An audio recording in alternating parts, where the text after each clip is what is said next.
Hi guys, welcome to the CineShow Podcast. I'm Jamie. And I'm Matt. That's what they do with the kids. That's what the kids do.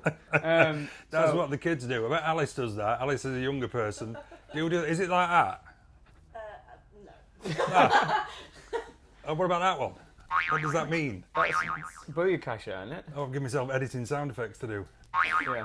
Don't do any more. Right, so give us a follow on Facebook, Instagram, and more importantly, subscribe to our YouTube channel, because I think we're now near 500, aren't we? We're some way shy of that. I think we're about 115, but 500 we're on the right direction. Yes, we've got up. Cool, yeah, so subscribe. Right. On this episode, we have 4 big reviews. We have F1, Jurassic World Rebirth, Fantastic Four, and Superman.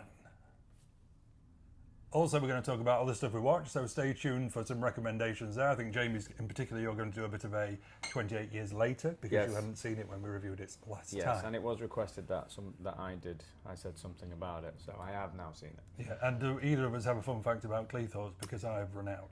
So I have a fun fact about Cleethorpes. Brilliant. Cleethorpes is now most recently the subject of a mini musical, which was written by Stuart Wood. I believe he's of Go Compare fame. I believe he wrote that. Is that right, Alice? Yeah. He wrote... when you say Go Compare fame, we're Go Compare! Yes, I said he wrote that bit of music. Yes, he was on that advertising campaign. Oh, the man, the opera singer guy. He was in Frank's Closet. He wrote Frank's Closet, the West End. He wrote Frank's Closet. If he's in Frank's Closet, that means something completely different.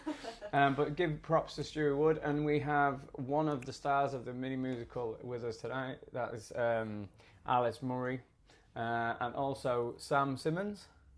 Is here.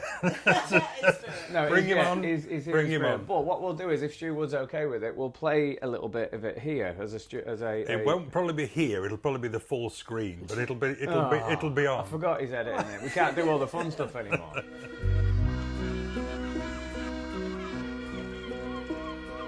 I only came for the time,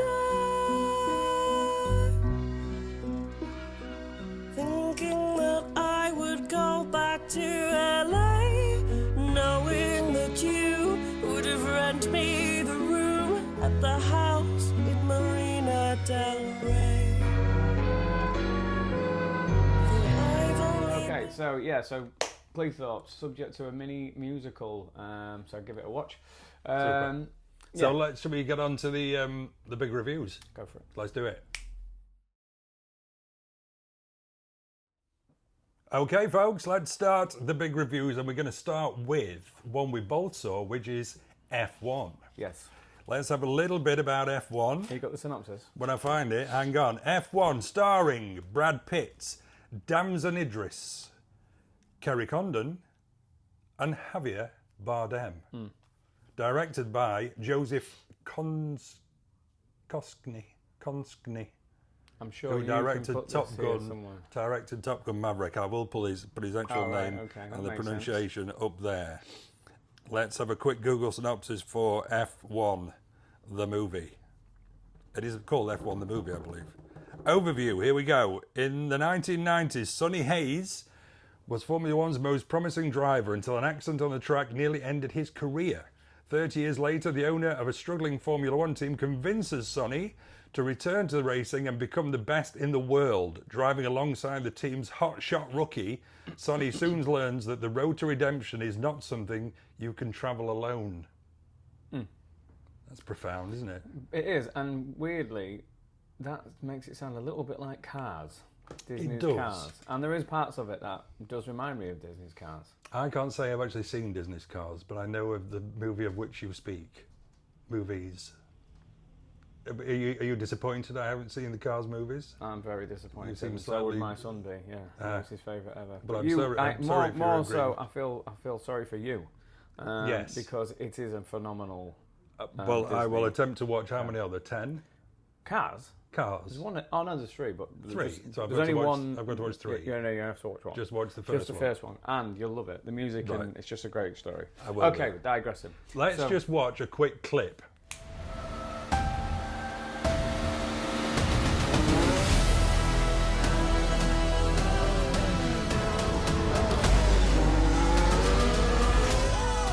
Did you win something? There's 20 other drivers still out on that track. Do you think any of them respect us?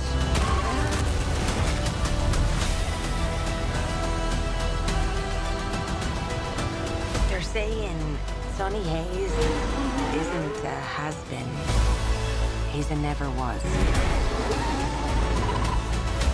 If the last thing I do is drive that car, I will take that life, man. 1,000 times.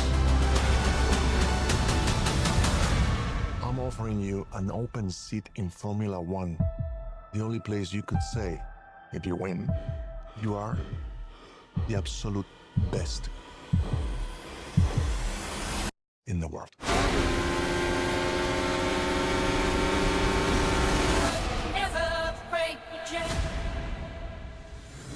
Looks good. Yeah, that looks great. It looks great. It looks fast. Yes. So what we're going to do? Well, we'll chip in a bit each week. Shall I say that I am not a massive fan of the F1 sport? Okay. And I think some of the walk-on appearances of actual drivers and various bosses of the teams was slightly lost on me. Yeah. So whether that affected my viewing, I think it did, because I have a couple of mates who are really into F1 who absolutely loved it. I'm slightly more lukewarm. I will say I liked it, but I didn't love it. Right.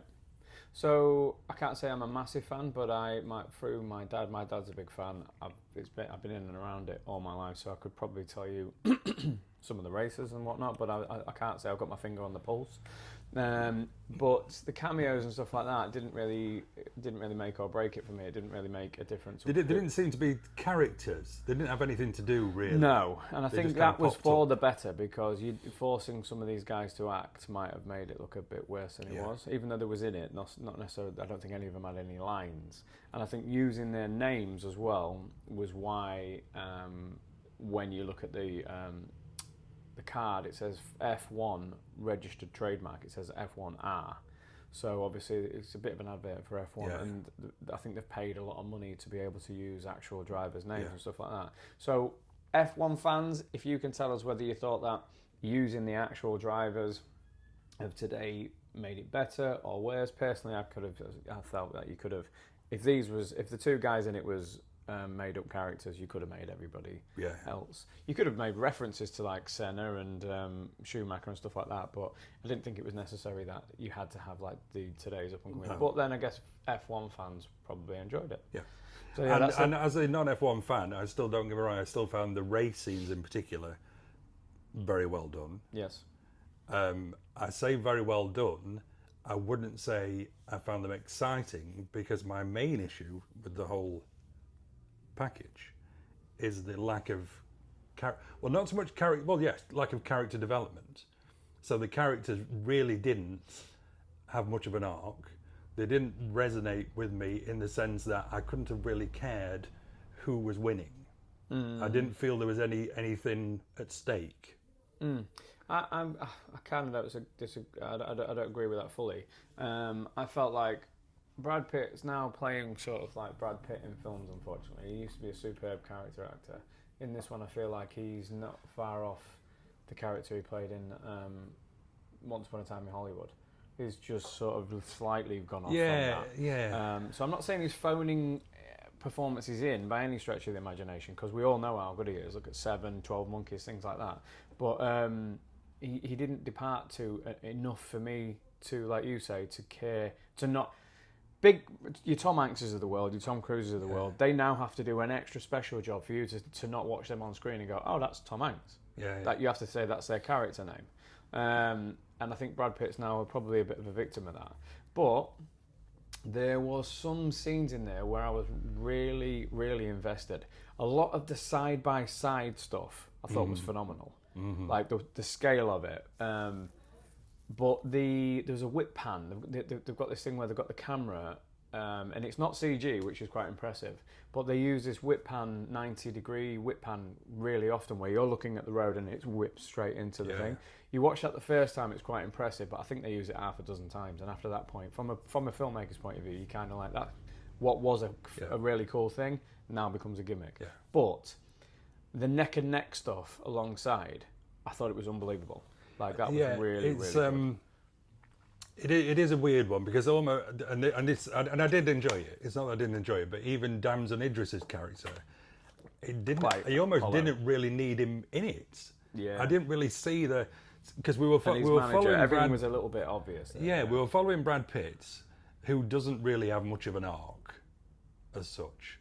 There was no obvious there was a baddie as such, but there wasn't like somebody they were racing against. And I suppose you've got to go one way or the other. So you're making an F1 film. You either go really nuts and bolts, almost like the recent Ferrari film, the kind of was it Michael Ferrari Ford versus Ferrari? No, there was with Adam Driver. Yeah, I haven't seen that. Very serious, very kind of gritty, very very much. On that note, that's what I actually thought this was going to be. Yes, quite serious. I didn't because my impression of this when it came out was it was more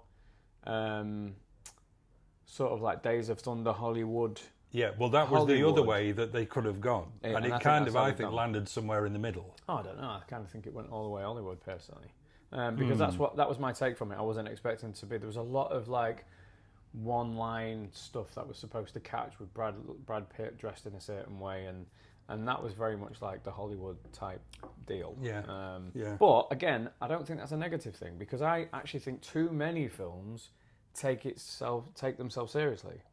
When a lot of people want to go into the cinema, take their brains out a little bit and just sit and watch a film.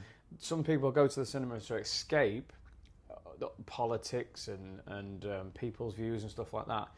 And it feels like too many films now bring in outside politics and outside opinions into films, force feed you it. So you haven't really escaped. You're having to, listen to the media out there, then come into even now your narrative-based stuff and still have that forced down you. So I don't think it's a negative thing to say that something is Hollywood or gone into a popcorn film. I would have just prefer it to be a bit more Hollywood, a bit more Days of Thunder. Days of Thunder, right. I did care. Yeah. About but Cole Trickle, the character name, is it? Yeah. Tom Cruise plays. Yeah. Great. I didn't so much of that. There was a few bits as well. There's a bit at the beginning where, and I'm assuming I may be wrong, but I'm assuming an F1 camp is like a military base, like a sealed off military base, and actually where the cars are is like some kind of scientific lab where people are covered in, people are wearing masks and all kinds of stuff.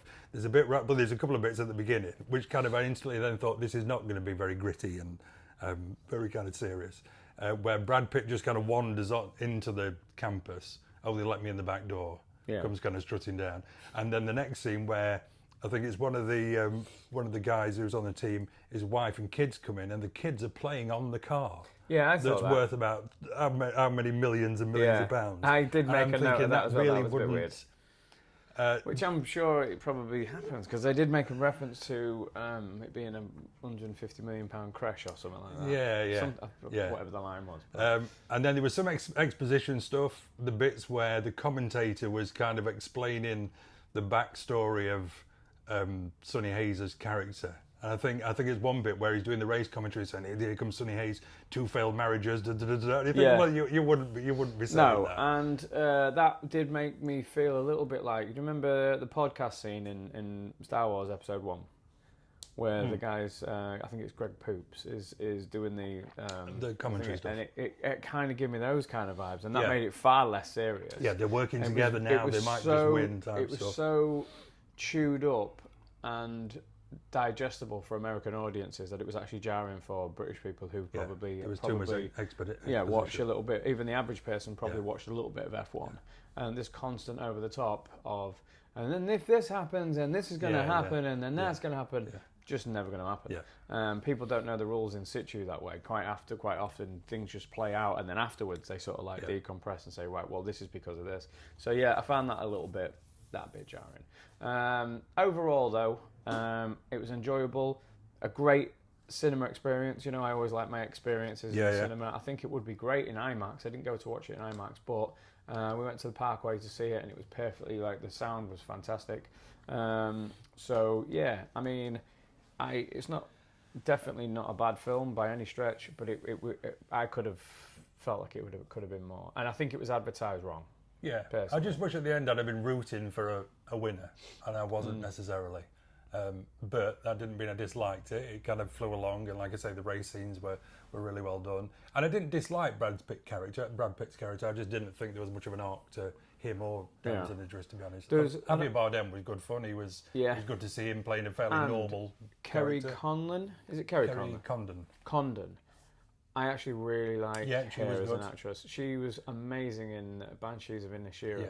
I think she came out of it best, to be honest. Yeah, I do. So I've been since that Banshees of Inisherin, I've been waiting to see her in a few more things. I think she's done a few TV things, but I thought she was amazing. So yeah, but overall enjoyed it.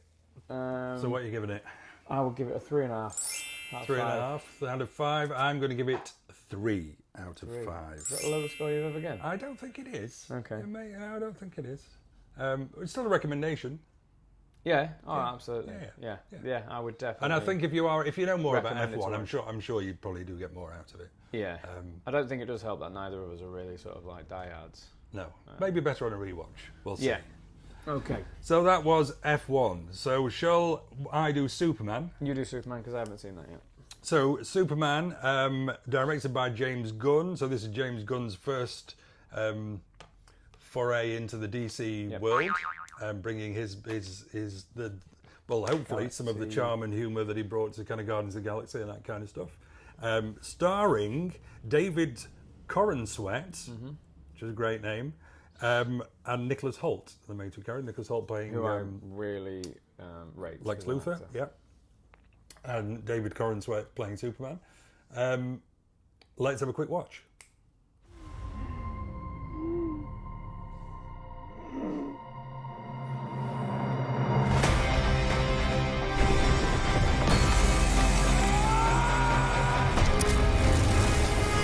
No matter what you do to me, Luthor, your plans won't work. Wrap it up. Good luck with that.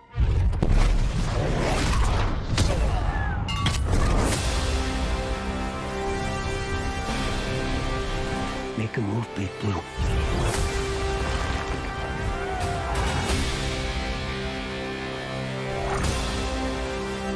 Buckle up.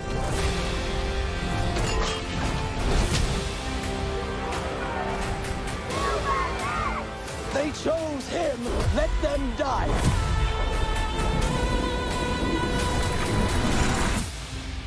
Hey! Quit messing around! I'm not messing around. I'm doing important stuff.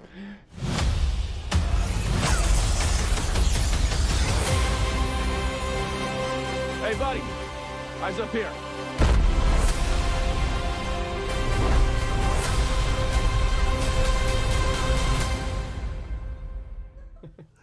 So Superman. Yeah.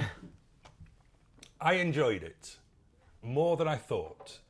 So there'd been plenty of stuff flying around. I'd purposely not read any reviews in detail, but it kind of seemed almost like a love-hate thing. And maybe it was a Marvel thing and a DC thing, and seeing things on Facebook, people saying it was terrible and people saying it was wonderful. I quite enjoyed it, and mainly because it was fun. A little bit chaotic, a bit quirky, but in the right kind of way.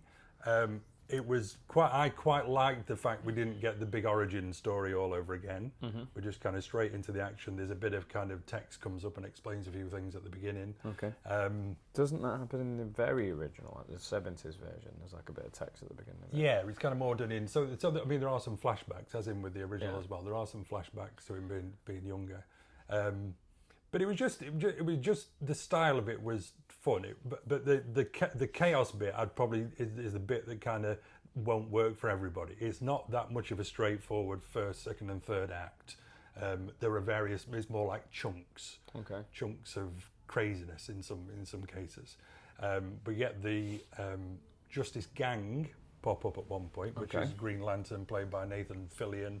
We've got Crypto, Superdog, which did it for me. We're both dog lovers, and Crypto is... I've seen that in the trailer. Yeah, it's funny because he's not a good dog. As in, he won't do what he's told. Oh, nice. Which kind of works, as it goes along, it kind of works out. I'm assuming then, if they've made that decision, it's part of like the original comic, because the dog comes from a comic. I would assume so. Yeah, and if that's the case, then I guess they've done well. If they brought him in and then changed his personality, that'd be a bit shit. Yeah. But I mean, I don't really know enough. It's very good.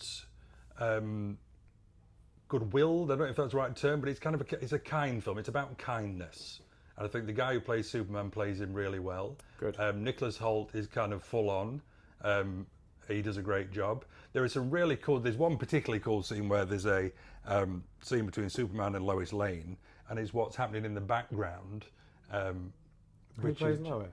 I can't remember the lady's name. All right, sorry. We'll put it up here somewhere. We will. We could start the music. It's fine, go on. Well, so there's a nice scene between them. There's a nice scene between them, but what you're actually watching is there's something happening in the background at the same time, which is really funny. Okay. So you've got this quite kind of tender, sweet scene.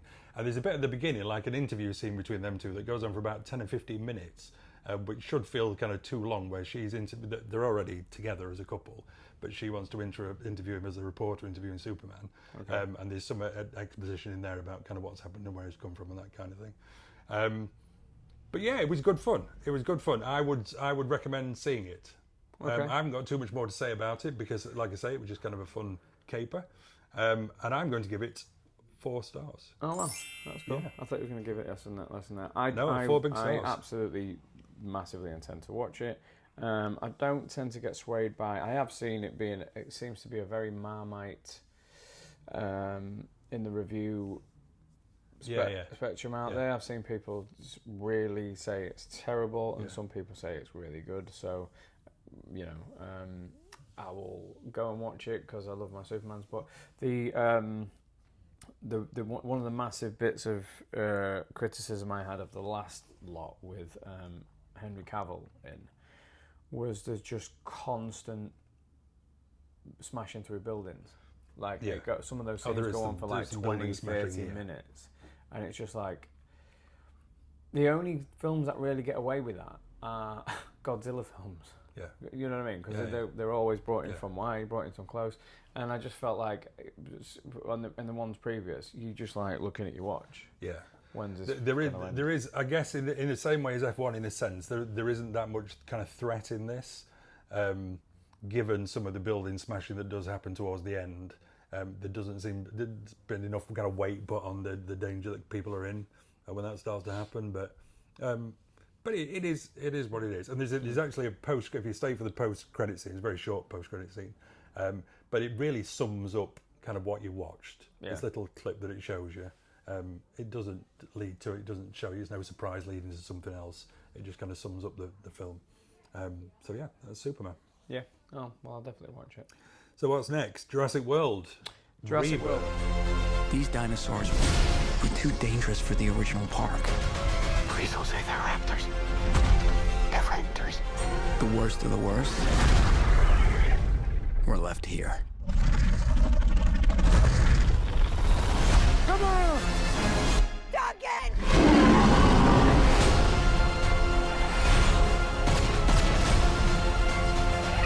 We put ourselves in a place we don't belong. Survival is a long shot.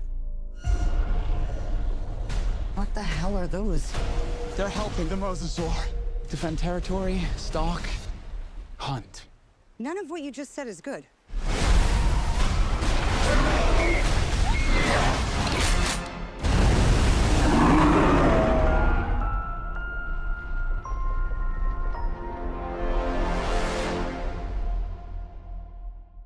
Directed by my friend Gareth Edwards, not Evans. Who I absolutely adore as a director, but on this one I feel like he either played it safe or was told to play it safe. Like, stick within the parameters, because the shortest review I could probably give of Rebirth is, again, it's a film that I'd watch it in the cinema.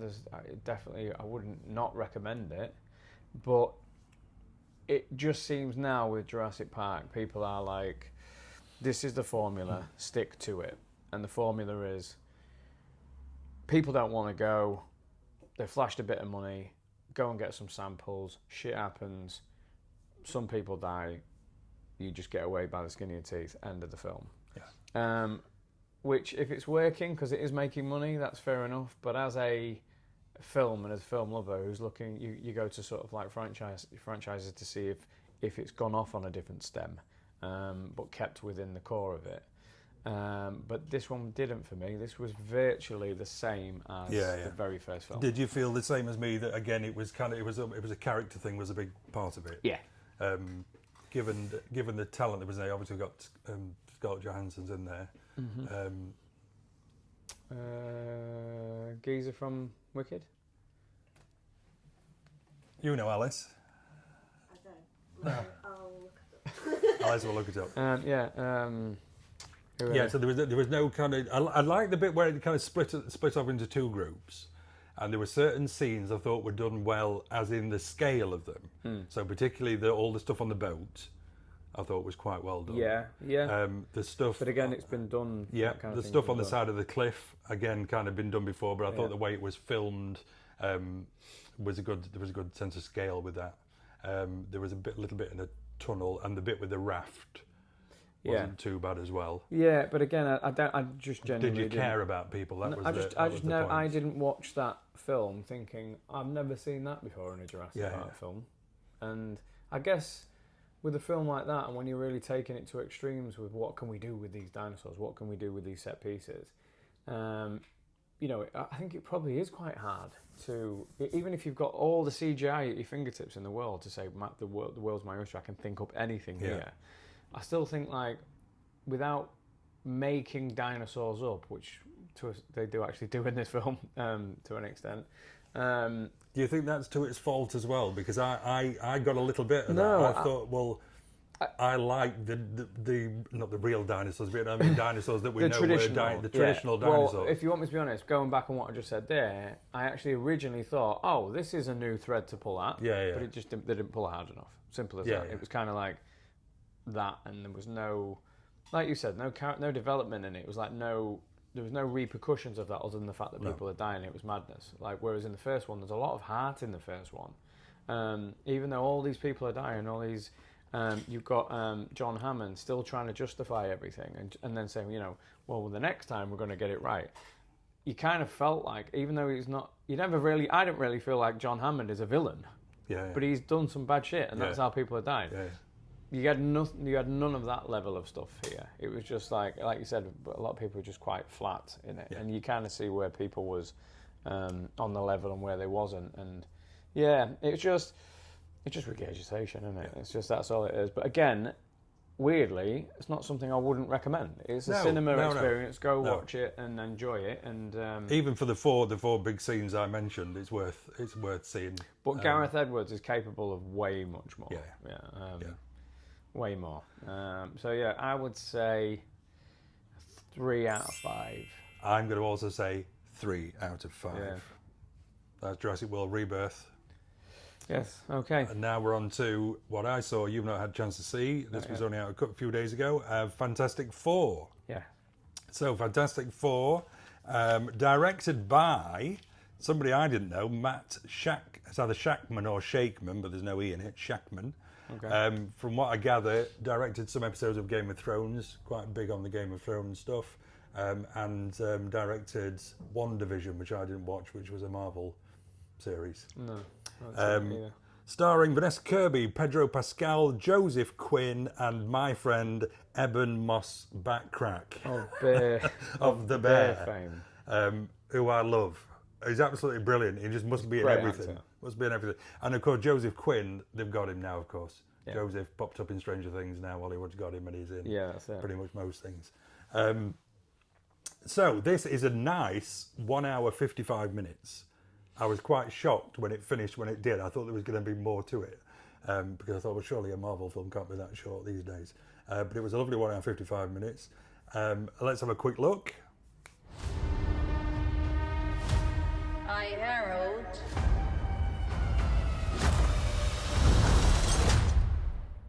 Galactus. What is that? Get us out of here, Ben! Hold on! Are we safe? I don't know. The clock is ticking. We are going to find a solution. We are going to make it right. You don't want to just crush him? I like that. The four of us will face the danger. We will protect you. Family. It's about connecting to something bigger than yourself. We'll face it together. As a family.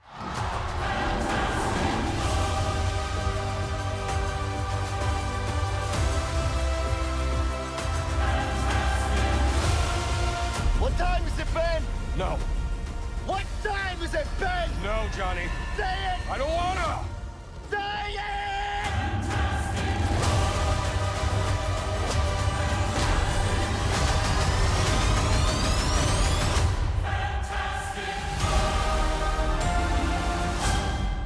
Basically, you've got a very, very simple plot.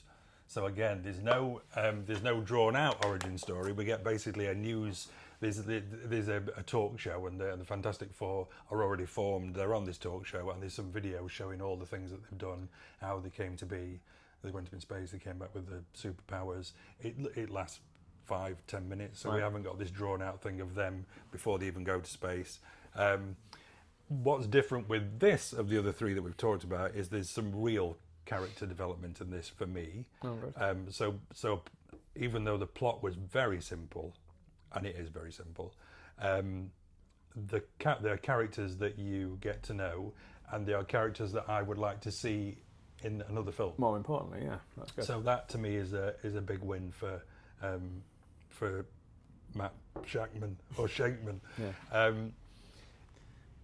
Has it had a big? I believe opening? I believe it's doing quite well. Good. I mean, I believe the reviews in general are pretty good. The bad guy is Innis. What's his name? Oh, start the music. Let me have a quick look.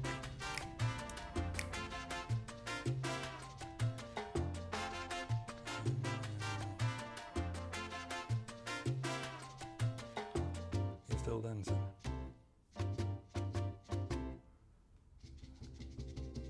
This is a long music section.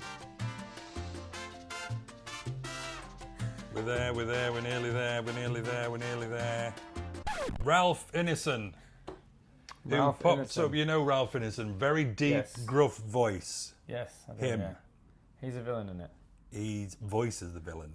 Yes. Him. Yeah, Ralph Ineson. He's British.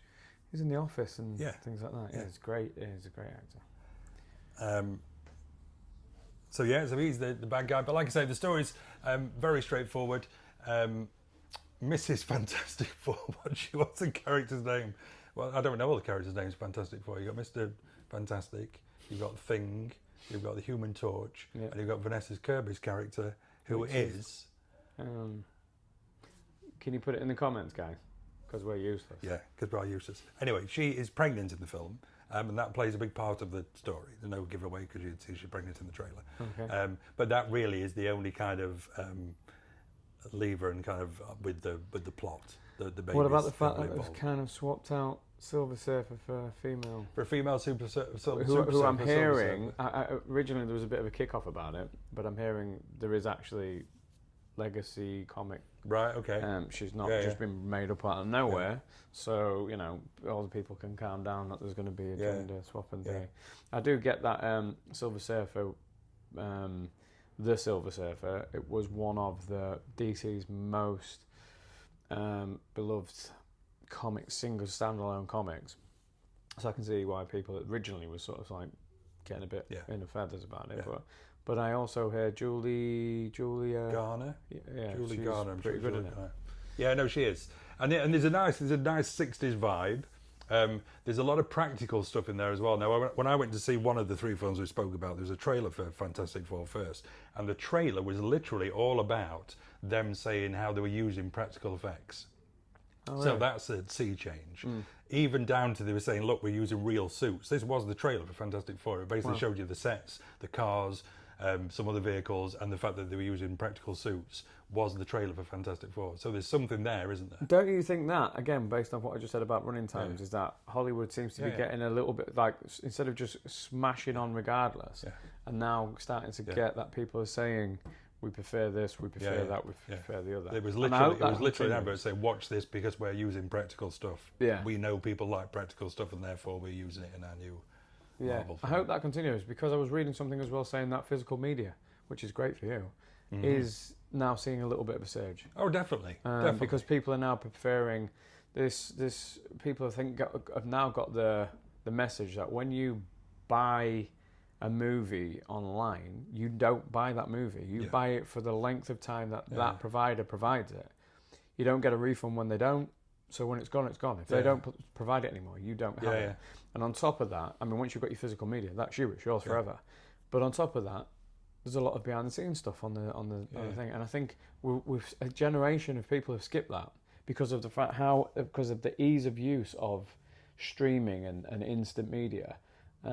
People have just been so focused on how simple and convenient that is that they've actually missed a generation of people going, oh wow, there's director's commentary, there's this, there's a behind the scenes. And the quality as well, because the stuff is quite heavily compressed when you're streaming it. Yeah, lights, colours especially. Yeah, there's still, don't get me wrong, there's still big files, but you can see a difference if you watch a Blu-ray disc or especially a 4K disc. Yeah, massively. Now, I suppose for me... This is not a... This is No. It was something that I was thinking about saying anyway, but for me, as a retailer of physical media, I can say for definite that physical media film sales are going up. Yeah. So I don't have a massive selection, but I sell more now than I did a year ago when I first put those films in. Now, don't get me wrong, they've always sold online. I don't sell online, but films have always sold online because it's a global audience, and there are some parts of the world where it's not as easy to stream stuff, and people rely on selling DVD players and that kind of stuff. But just having a shop in a town, in an everyday town, I can say more people are coming in and buying films than they were a year ago. I massively hope that continues, because as a filmmaker, even independent filmmakers used to make money in the DVD market years and years ago, and that now becomes almost impossible because of the deals that independent films get on these streamers, because they're all a gamble. And it's only when an indie film gathers traction, and most indie films on deals for streamers and stuff like that are quite short. Now that's good for the filmmaker as well, because they get it out there, and if it does business, you can renegotiate pretty quickly. If you go into something quite long, a 3-year contract with Netflix, and it does well, you don't get any extra money off it. So, and that's because of that. That's the minefield that even like bigger films have to fight now, because of the fact that DVD market has been basically taken away from them. But if that starts to make a bit of a comeback, even if it's like 30-40%, it's another avenue of revenue, and that can only be good for the film business.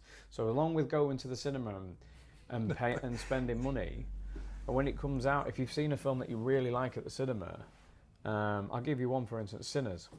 Yeah. So Sinners, they've got the I don't know if it's out yet, but the physical Blu-ray. I think it's just come out.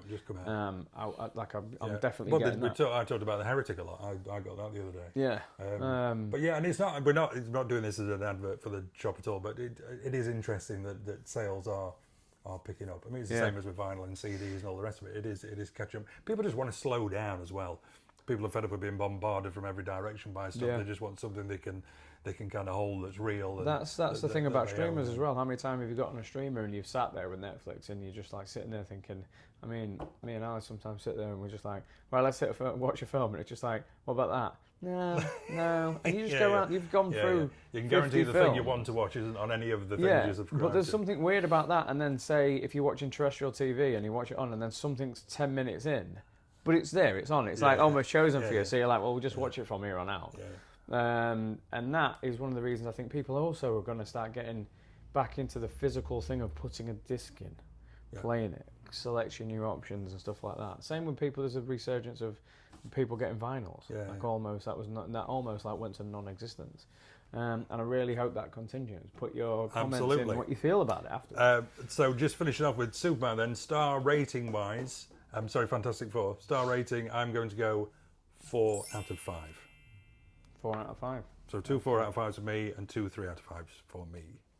Okay. Bit of a mixed bag. Characters, all about characters. Not enough character development in some of the other stuff. Okay, so let's move on to other stuff we have watched. Okay, folks, so let's talk about other stuff we watched. Really, only a couple of things. I'm just going to talk about one thing I watched, which was, and very briefly, called Heads of State, which is on Amazon. Yep. Amazon Original. Now, with that, but the difference between Sky Originals... It's a new thing, isn't it? New thing. Yeah. Sky Originals, you can't hope for more than a 3 out of 5, as I've said before. Amazon Originals can That's go... That's Sky deal gone. Yeah. Amazon Originals, we like Amazon, you can go higher. I mean, let's look at 2024's remake of Roadhouse, 5-star, 6-star movie.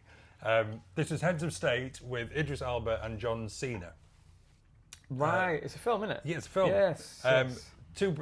Basically, John Cena is the American president, Idris Elba is the British Prime Minister, and they get thrown into a adventure together where they have to fight the bad guys. There's not much else to say about it, apart from it's good fun. It was directed by the guy who did Nobody, with...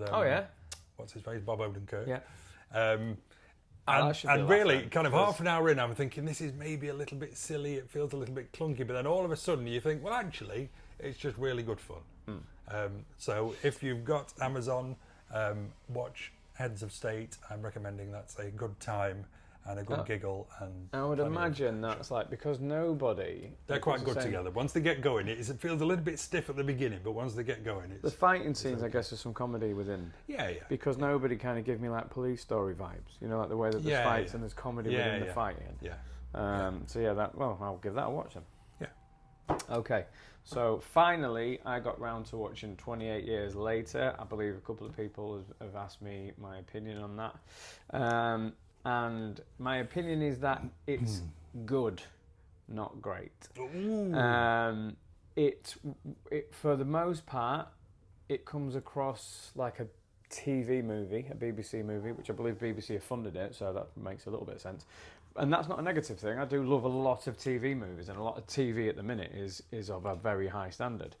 But the sort of mix of playing out like a Walking Dead TV series versus a World War Z action cinematic thing, I thought the pacing was a little bit, oh, okay, we're there now, we're doing this now, are we?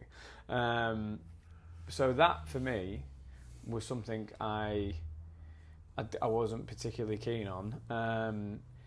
Are we doing spoilers? Because I know you were particularly the end that. Yeah, I mean, I'll see how I can get about that. I don't think I'll say exactly what it is, but I will say my opinion on the ending, which I've already spoken to you about. Well, but there's a spoiler warning. If you've not seen it, maybe don't watch this bit. Yeah. Oh, thanks. So basically, I thought the dad, kid, and mum dynamic was good, but it was the fact that it was not played out all at once. It was like the dad and kid one was dropped and then one was picked up. Do you think that was more? I thought that was more for, as I said when I was talking about it, the fact that it's 3 parts. That the dad's kind of been sidelined off. We don't like him really. There's a few things but then he's going to come back in. And the fact that he's this thing at the end where the dad gets a notification of something, sends him into this wild thing. He didn't need a letter for that. He hasn't seen his son for however long. If he was that upset, he would have gone out by now. That kind of didn't fit for me. It just felt like those plots was picked up and dropped by convenience. When in reality, if you're looking at it more of like this father feels this way, you could have interwoven something where this father can't quite get to them or something like that. And again, that's just a thingy choice. Like it's Danny Boyle, what do I know? But there was an amazing tense scene with the Alpha. On the causeway. Yes. That is well unbelievable. Done. Yeah, I loved that, and that was a genuine hand squeezing the thing, your chair moment. Love that, and that's what I'm saying about just previous to that. It felt like a really slow-paced BBC straight into something really cinematic. Like when you look at something like Game of Thrones, completely different type of thing. But Game of Thrones, even in its TV moments, still feels like a film. And I would say something like The Walking Dead always feels like TV. And I don't think there's anything wrong with picking up the pace and changing things out. But it was also lens choices and things like that, which obviously we've spoken in depth about it being an iPhone. Maybe the lens availability for that was an issue. Do you know what I mean? But on the iPhone thing, I didn't see a massive problem. There was a couple of very low lit shots, which I'm assuming is because of the sensor on an iPhone. What probably was less of a style choice and more of a that's what we were given. But in a cinema worked quite well. If you're watching it on the daytime on a TV, probably not so much. But yeah, I thought it was good. And then the ending. So the very end. So the ending, I'll just say what I feel about it.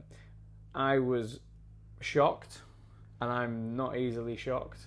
Some of the content in the films that I watch is very much David Fincher-esque. There's a lot of like crazy shit that I watch. My point of the ending is either the writers are super confident of pulling that back out of where it is for the hole they've dug themselves, or it was for shock tactics and there's an excuse behind the fact that, right, well, this is because they wouldn't have known about this because that happened then. But my personal thing on that was, that's not longer about shock tactics. It's because people are still alive from victims of those families and things like that, that would probably look at that and thinking, you're using the worst thing that ever happened to me as entertainment. But until we see the second... Couldn't you say that was the case for a lot of stuff? I mean, yeah, I guess you could, but not as gratuitous as this. This was so blatantly obvious. Like, when it was so... I was sitting there, me and Alice was there, and I literally looked to Alice and I said, you must be fucking kidding me. And she didn't believe it either it'll be interesting to until see. He introduces himself, and I was like, holy shit. It'll be interesting to see. I mean, I love the fact that it was Jack O'Connell, because I like him. So I was pleased to see him in it. I think it'll be interesting to see what those characters are like, because there's every chance they could be unpleasant characters, which that's what I mean. Which is kind of in a weird way does kind of the get you out of that for me. bit. The jury is out for me until we see like the resolution of this, which I think it happens 28. The actual sequel comes out 28 weeks after this one. Right. Okay. So it's November or something. Clever. Which I like that. And I'm not saying I could sit in here with egg on my face after we review the next one, saying, do you know what, well done on this, but the jury for me is most definitely out. And if I was the jury and I was passing judgment at the minute, it would be guilty. So let's just hope that they're able to put a better argument forward on the next. I think they will. I think they will. But other than that, it was a good film. I liked it. I liked all the acting. Story's pretty good. Ralph Fiennes. He is just in a purple patch at the minute. He's never been a bad actor. No, I mean, apart from, I guess, Made in Manhattan we can go over, but even that I think people really love. But he's never had a bad sort of period in his career. That's not what I'm saying, but it's testament to him that after the career he's had, he now seems to be having such a really big purple patch of performances. Because just the things. One thing I haven't seen him in is start the music. That's your turn to dance.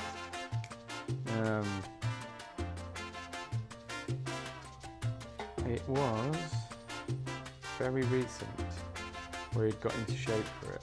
Do you know the name of it? You don't know the name of it either? I'm trying to think. Okay. Got into shape? Yeah, he got really back into shape for this this film. It was The Something. The people are going to be like watching this going screaming at that was the name. The Return. All right. The Return. So he's done Conclave, The Return, 28 years later, and apparently there's another film just coming out called The Choral. And he's just had such. Just looking at this now, The Menu. That's a great film. Yeah, actually. No Time to Die. It's just had such a really good. Did I just see the Lego Movie down there? The Lego Movie 2. Yeah, so he's having one of those moments. But yeah, it's a good film, and if I was going to give it a star rating, it would definitely be a 4. Super. Yeah. Now let's see how this this ending brings itself round. Yeah. Okay, so that's all we've got time for on this one, guys. And do us a favour, follow us on Facebook, Instagram, subscribe to our YouTube channel. Big thanks to Parkway Cinema for sponsoring this and all the other main episodes. And that's us for us. See you later, folks.